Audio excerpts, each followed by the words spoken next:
Hey, I just got back from this mastermind group yesterday. That's where I've been doing those last few videos from. In fact, I had a huge takeaway, and I want to share this takeaway with you because I'm hoping that it might put things in perspective for you, perhaps make you think a little bit differently about being BIVO and what that means. If you're not a pastor, but you're like, hey, I feel like I need to do something for the Lord. I want to do something for the kingdom. I'm hoping this video will kind of give you a couple of ideas because I had a really profound takeaway at this thing. So I'm part of what's called the Genius Network. The Genius Network is a mastermind group. It costs $25,000 a year to be in it. And I don't say that so you're like, oh, he's spending a lot of money, he must be rich kind of a thing. You need to understand who's in this group. So most everybody in this group is a seven-figure earner plus. I mean, I know there's at least one billionaire in the group. There's about 200 people total, but at each meeting, there'll be 50 to 70 people typically.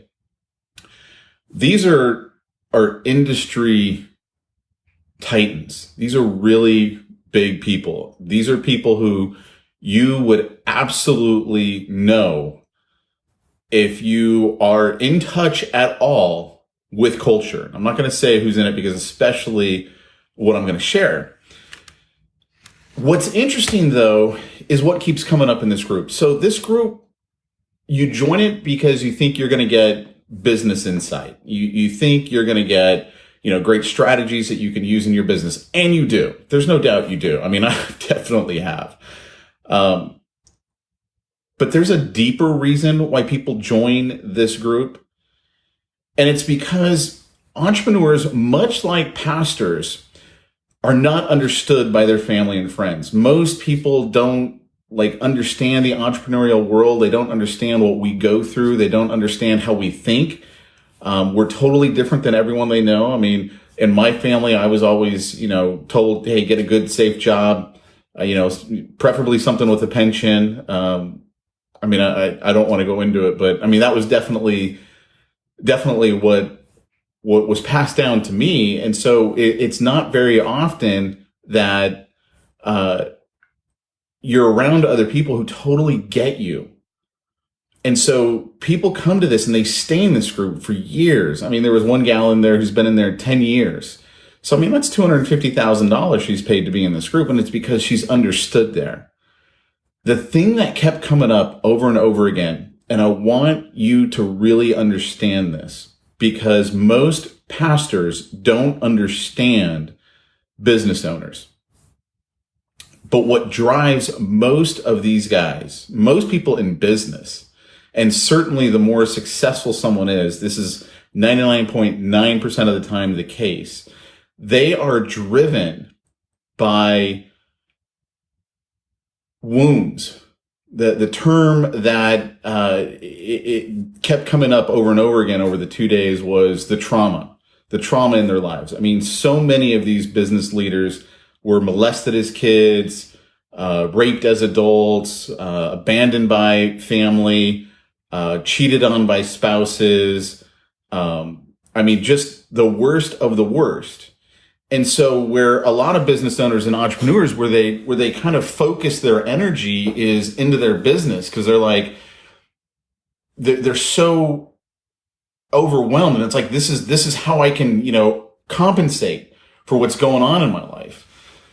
And what was interesting is, I joined this group a year ago. This is my fourth meeting that I've been to. And my thinking was, okay, I'm probably not going to rejoin this group again. Not enough business stuff. I mean, a lot of this, soul searching, inner stuff. And I'm like, those aren't my issues. I mean, that's just not my deal. And as I'm listening to what everyone's going through, the thought crosses my mind and it hits me. And I'm like, wait a second, Pete. Your job as a Christian is to be a representative of Christ to people who don't know him. And what kept coming up over and over again over these 2 days had nothing to do with God, had everything to do with the hurt and the trauma, the wounds in their lives, and how they're trying to fix themselves. And I could tell you a lot of different strategies that they use, but the problem is none of them involve the Almighty.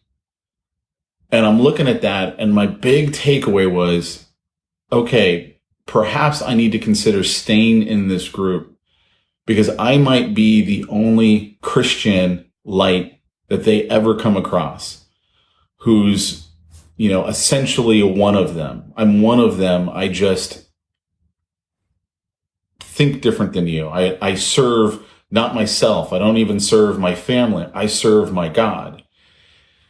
And I'm bringing this up because so much in the church world, like when I run ads, like I'm running ads right now on Facebook using these videos and stuff like that. And I get all kinds of hate mail. Most of the time it's from pastors and from Christians who are basically saying, you're not doing it right. You're not a good enough Christian. I mean, you're actually out there trying to make money. Oh, you're evil. And I think it's because people have a wrong impression on what it means to serve God. I think they don't really understand what it means to be a light in the darkness. If you're bivocational, I would say you have a incredibly bigger influence and impact on the lost than if you were only a full-time pastor. Now, I'm not saying that full-time pastors, it's a bad gig or it's wrong or, there's a better way to do it. If that's what God's called you to be, then great. That's what God's called you to be. But the reality is this, you're trying to affect people by spending 2 to 4 hours a week with them. But when you're in the workplace, whether it's your own business and people work for you or you work for someone else in their business, you're now spending usually 40 hours a week with someone and lots of someone's. And they're not there because they're already saved. Like most people who go to church are already Christians. Like they're already there. And so if that's all you're doing is you're like, hey, you know what? I'm out here. I'm doing great for the community. And, you're spending 2 to 4 hours a week with them in your church. That's great if that's what God's called you to do. But if you're bivo and you're like, oh man, how can I get to this full-time gig? How can I, get to the promised land of a full-time job in ministry? I'm telling you, you are full-time in ministry and you're having a bigger impact by being in the workplace, by being in the marketplace. We talked about this a couple of weeks ago on the Church Planter podcast. I did a special episode with Dave Negri. He's a elder at his church. He and I do a couple of other, or one other podcast together, and we run a program together.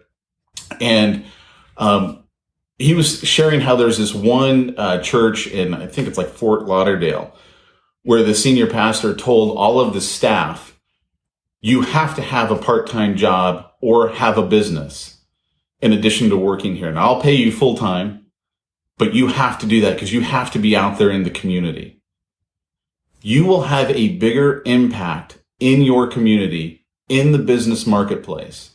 And it's one of the changes that's been going on with me is I've come to realize, okay, I have a ministry. My ministry is my company. My employees are part of that ministry.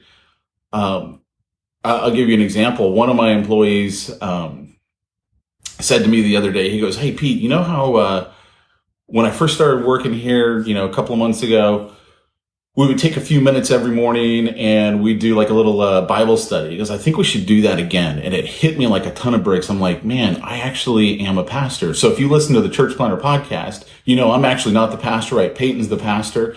I'm the business guy. And it hit me.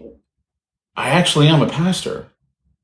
I got a small congregation. My congregation are the guys who works for me. And I have a responsibility to the Almighty. I have a responsibility to them to share with them and to treat my business as a ministry.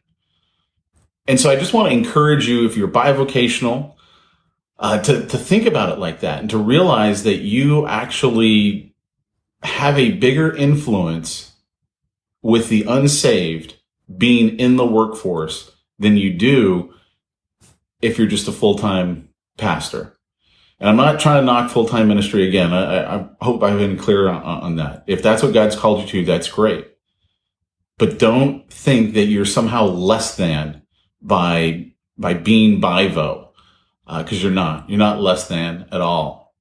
So anyway, that's what I wanted to share, guys. I do have a program that's for bivocational pastors, where I train them on how to do what I do. I'm a business growth consultant. I've taken a bunch of pastors through it. Some of them are doing just phenomenal. Some of them it took a little bit longer than others. Looking at you, A. David. But they're doing phenomenal today. If that's something you'd be interested in, if you want to see if that's the right gig for you, because it may not be. It's not a just join training course. You and I are going to have to talk, because I want to make sure that it's the right thing for you. I've probably told, 25 to 35% of the pastors that I've talked to, I don't think it's right for them. And if I can, I'll point you in the right direction. Because being a consultant, it's a little bit, it's not everyone's cup of tea. Let me just put it like that. It takes a special kind of person. But if you'd like to take a look at it, see if it's right for you, I got a great little webinar on it. You can watch the replay. All you got to do is go to bivowebinar.com. Literally just type that into your browser, bivowebinar.com, and go watch the replay. And then at the end of it, if you want to talk, there's a little button that'll pop up. Set a call. You and I'll get on the phone and we'll talk about it. So anyway, guys, thanks so much. I'll talk to you soon.